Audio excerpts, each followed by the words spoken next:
Start. Mr. Speaker, if agricultural production has to be maximized, the greatest attention has to be given to four factors. First, seeds should be of the right quality fertilizers and high-yielding varieties of seeds. Then, improved pesticides and water. As regards these four factors, it is interesting to see that government or the ministry does not appear to have paid any attention to certain malpractices that have crept into these matters. Take for instance seeds. There is no mention at all of the fact that a large percentages of these so-called improved or high-yielding varieties of seeds are adulterated. What steps has government taken in this regard? Is it not of vital importance that seeds should be pure and unadulterated? Their effect on production is very great. Therefore, from this point alone, all possible steps should be taken to prevent adulteration. The farmer suffers because he spends money on costly seeds in order that he may get the possible yield, but finds that the seeds are adulterated. Why has not government taken up this question in its own hands? Every state government interferes in this matter. In fact, multiplication of seeds is done under the orders of the Agriculture Department in state after state, and yet when it comes to their quality control, adequate machinery does not exist. Then you come to the question of fertilizers. Again, these are of vital importance.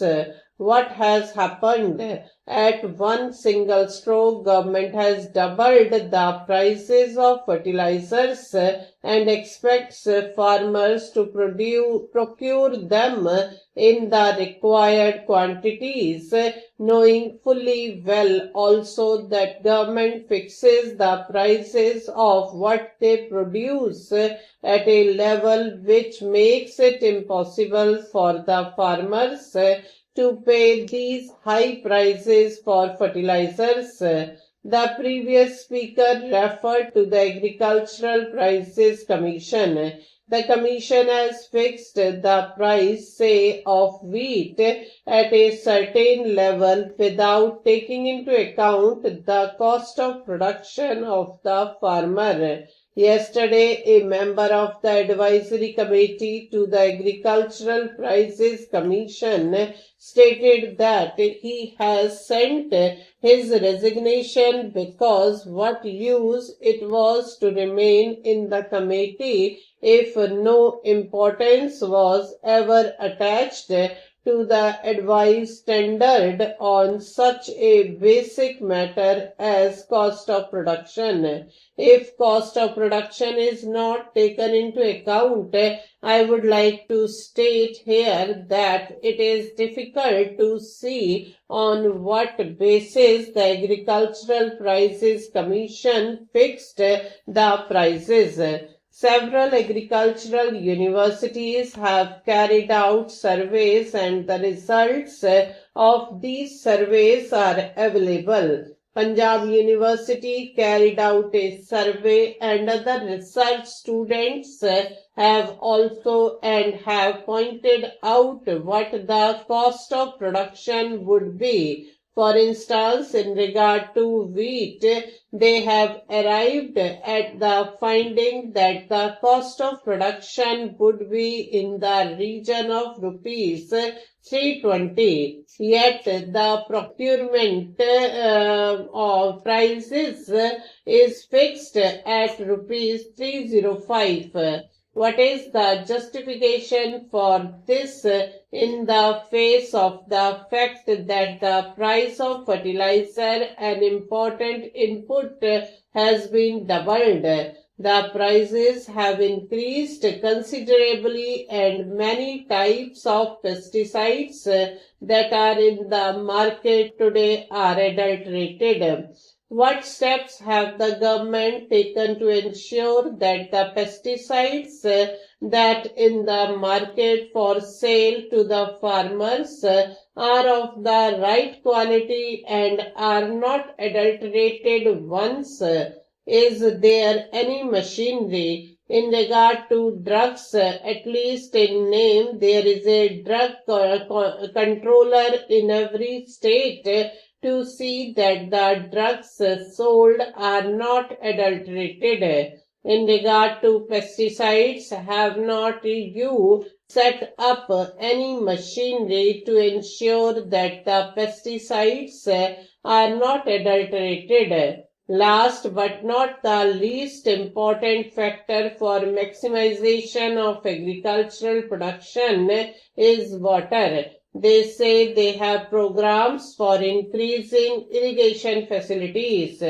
During the fourth plan, they wanted to bring in a considerable additional area under irrigation so that they could have assured water supply. They have similar programs in the fifth plan. Why is it that a number of these projects are not completed within the time schedule that is laid down? Why is it that a number of most desirable projects are not even taken in hand for years for one reason or another, and the majority of them are held up because of interstate water disputes? What steps have been taken by the government to resolve those disputes? They say that they have no powers. What is the good of their saying so when the ruling party is today in a position to pass any legislation that it desires, even to amend the constitution as often as it yet does not take steps to settle these issues, which would result in self-sufficiency in grains and also in respect of many vital cash crops needed for important industries. Why is it that we are unable to take any steps to settle these disputes and allow them to continue with no end in sight? A little while ago, I think a statement was placed on the table of the House saying that there were 157 projects outstanding in the scheme. Stop.